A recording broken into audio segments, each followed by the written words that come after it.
Hello everyone, my name is Shelby. Welcome back to my channel, Grace with Books. Today I am coming at you with my humongous March wrap-up.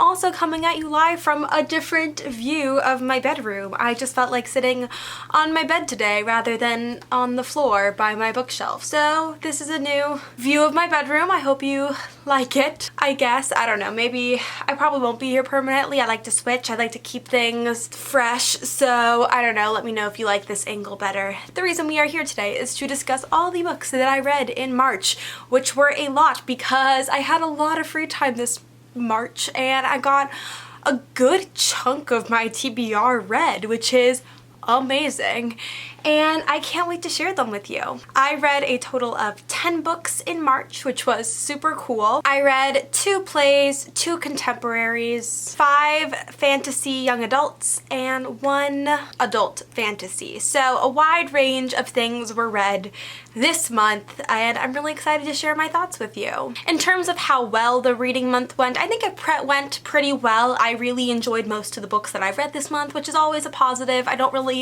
love reading books I don't think I'm gonna like, and I ended up really liking a lot of the books that I picked up this month. So let's get right into it. I'm gonna quickly go over my plays that I read this month. If you didn't know, I'm a theater major, which means I read a lot of plays for my classes. We're gonna start with Circle Mirror Transformation by Annie Baker. This play sort of has realist and collectivist vibes to it. It tells the story of this acting class over the 6 weeks of their course. It goes through the different improv games they play, it goes through each of the characters' lives, and it was really interesting because a lot of this play, when actually performed, is improvised, so actually reading the text and seeing Annie Baker's very realistic dialogue was so interesting. She writes for people. I mean, in no world do people just let each other finish their sentences and there's no silences whatsoever. Annie Baker writes realistic dialogue where people overlap with each other, people interrupt, there are long, really awkward silences, and it was just a really fun play to read. I gave it 4 stars. The next play that I read is called Twilight Los Angeles 1992, and it details the Los Angeles riots of 1992. This is a piece of documentary theater, which means that a lot of the voices and characters in the play are based on real people, and even the dialogue is taken from interviews and journal articles, so a lot of it is extremely realistic because it is based on real events. I thought it was really interesting. Documentary theater is always hit or miss with me. It was a lot of very disturbing subject matter as it detailed the acts of the riot and things like that. I gave it 3 stars because I wasn't really connected to the source material, but I could appreciate the writing from an artistic standpoint. Moving on from plays, we're gonna go into the 2 adult romance contemporaries that I read this month. The first of which is Well Met by Jen DeLuca. I adored this book. I adored both of the adult romances I read this month. They were so good, so amazing. I highly recommend both of them, but really loved Well Met. First of all, it is set in a Renaissance fair. It is about a girl named Emily who went to her sister and her niece's hometown in Maryland, which is where I'm from, to help her after her sister got into a car accident. So Emily went to go live with her sister and her niece to sort of help them around the house. When her niece wants to sign up for the annual Renaissance fair, Emily decides to do it with her as a chaperone, and there Emily ends up meeting Simon, who is sort of the coordinator of the Renaissance fair, and he does not seem to like her at all through the weeks that they are preparing for this Renaissance fair.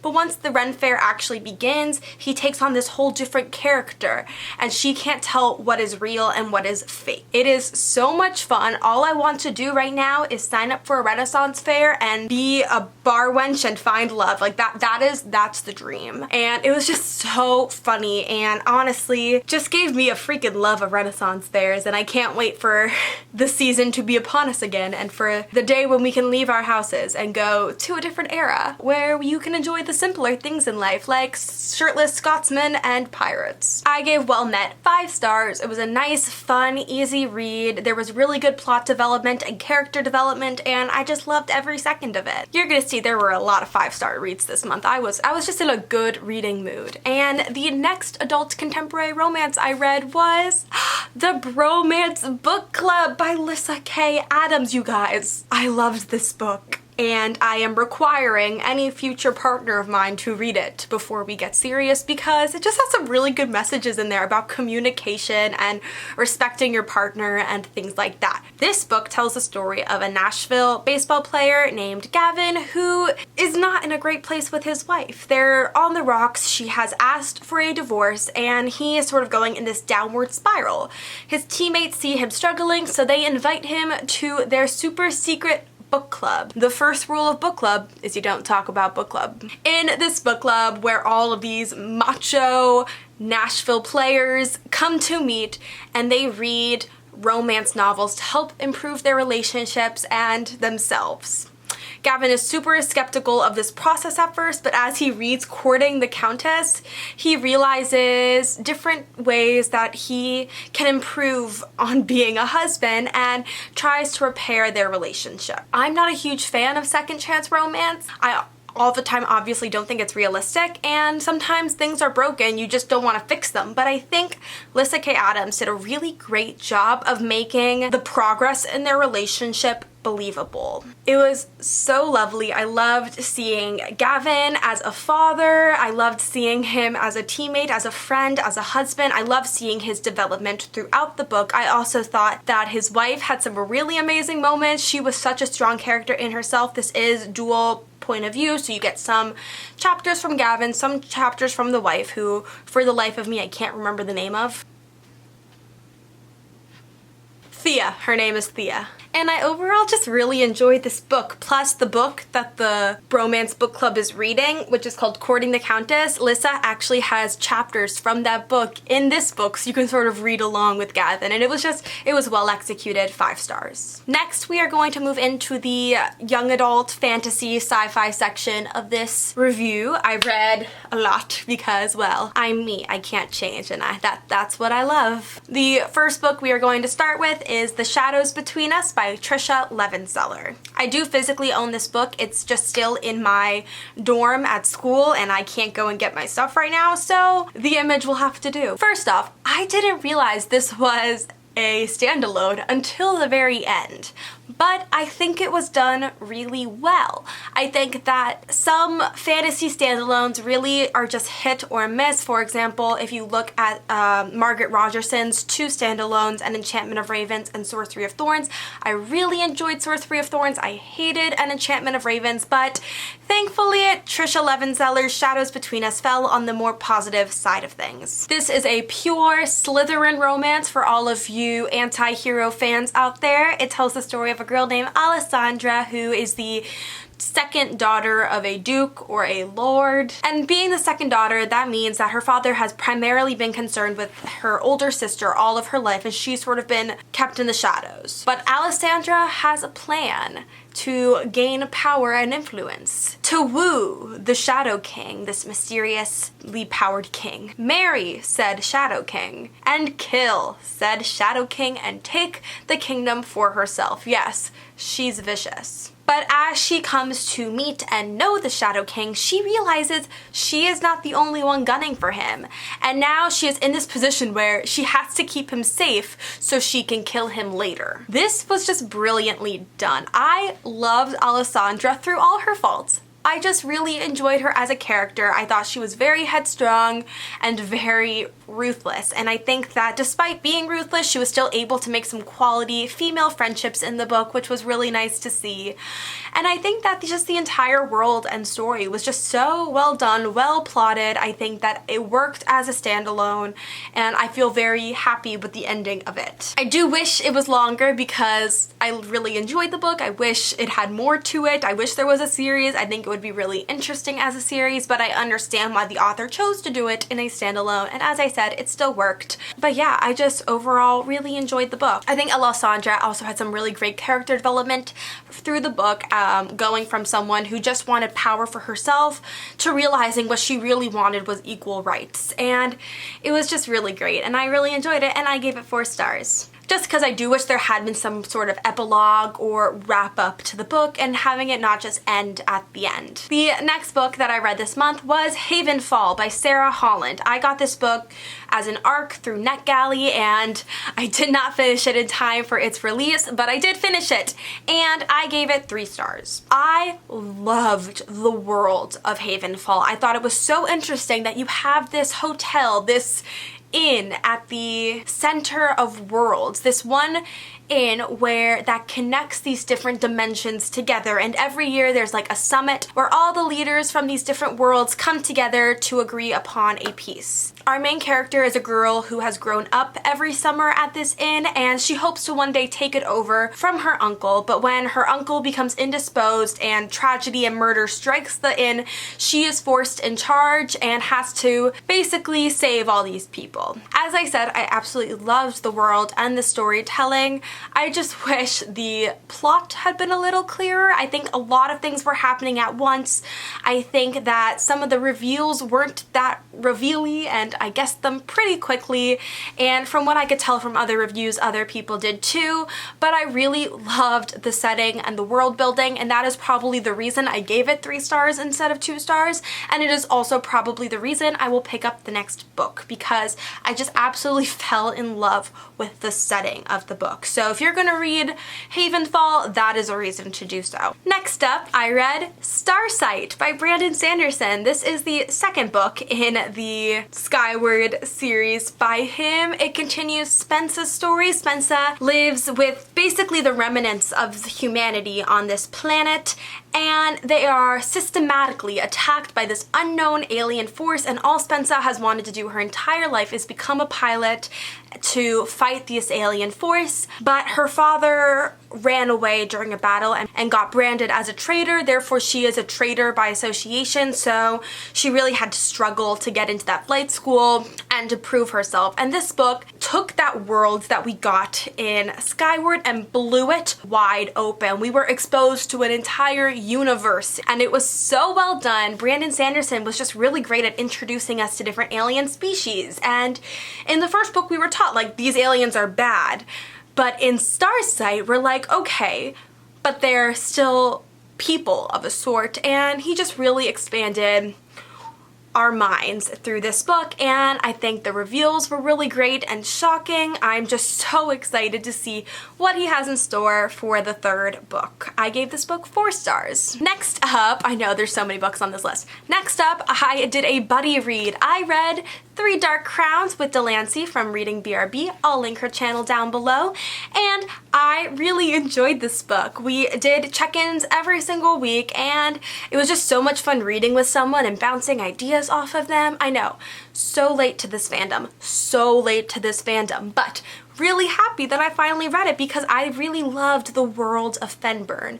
I thought it was really interesting how you had these 3 queens, separated them, and basically are forcing them to kill each other. I did have a few issues with the book. I think that Kendare Blake glossed over a lot of details in favor of bigger plot points. For example, one of the romantic relationships in the book, Peter and Catherine, we don't actually get to see that relationship develop at all. One chapter they're being introduced, and the next chapter they're like sneaking off kisses and stuff. So I do wish we had gotten a little bit more detail in there. I also think the ending, while very shocking and very exciting, was at a very weird point. I literally turned the page thinking there had to be some kind of epilogue or some kind of telling us what happened next. It just felt very abrupt to me.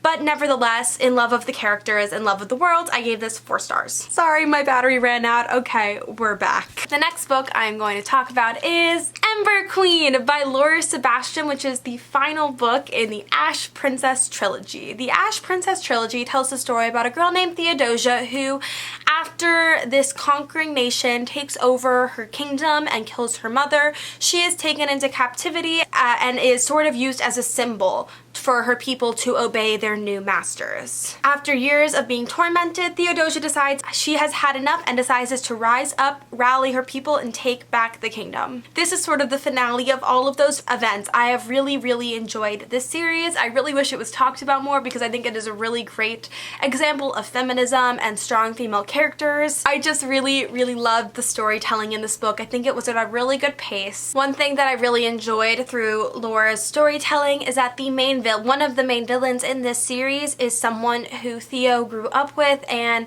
considered a friend for a really long time, and I loved seeing Theo struggle with understanding who her friend was and who her friend has become, and I just thought it was such a great way to tell the story and made the character so much more multidimensional and multifaceted, and it was just a really great conclusion. I gave Ember Queen 4 stars. The last young adult fantasy I picked up this month was Woven in Moonlight by Isabel Ibanez, and I gave this book 5 stars. This was just such a gorgeously set up book. It tells the story of a girl named Ziamina who her entire life she has sort of been the stand-in for her queen. After their nation was overtaken years and years ago, her people were forced to flee, and in order to protect the rightful heir, Ziamina has sort of posed as her double, as her stand-in her entire life so that no one can actually kill the queen. But when the rival king asks for the queen's hand in marriage, Ziamina has to go in her place to find a way to overthrow this king from the inside. And I absolutely adored this book. I thought it was so different from anything else I had read. I know nothing about the Bolivian politics in which this was based. I thought the magic was super interesting in this book, and there is a bit of a touch of magic. It's not overwhelming, but it's there. I thought all the characters were really well done and really well written,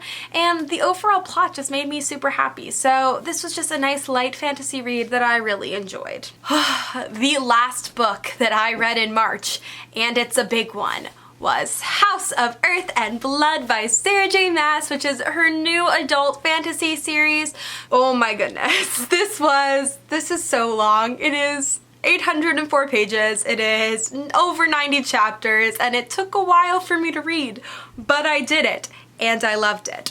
Because I think this world was just so well written. I loved it. I absolutely loved the different factions and the entire city of Lunatheon,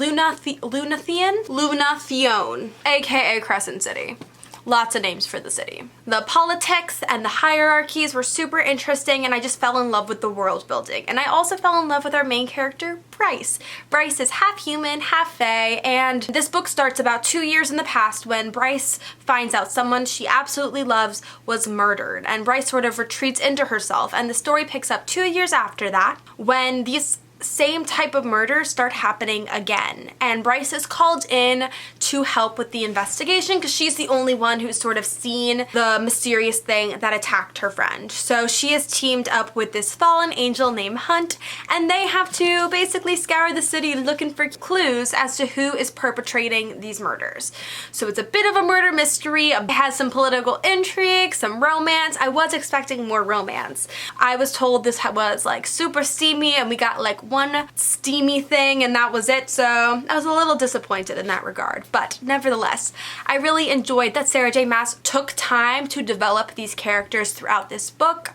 Bryce did really annoy me at first. I think Bryce is very anti-alpha man, and I was like, okay, that's fine, I understand that, but at some point you sort of have to get over yourself. But you know, just watching her friendship develop with Hunt was so nice, and I just cannot wait for the next book in this series, even though it's gonna be a really long time, but I'll deal 5 stars. And those were all the books that I read in March. It was a lot. I'm really happy with this reading month overall. It sort of puts a nice ending on an otherwise very long month, and I am so excited that the Owls start tomorrow, or yesterday I guess. If this is going up Thursday, the Owls would have started yesterday. Anyway, I am super excited for them. I have so many amazing books on my TBR for that, and if you want to check that out, I will link that above and below to see what I'm reading in April, which is just Owls themed. And yeah, that's it. So please let me know what your favorite reads for March were. If you've read any of these, if you liked them, if you didn't like them, let me know. And that is it. If you liked this video, don't forget to like, subscribe, and comment. Hit the notification bell to get updates on when I post. I post every single Monday and Thursday, and I will see you guys in my next video. Okay. Bye everyone. Hope you have an amazing week.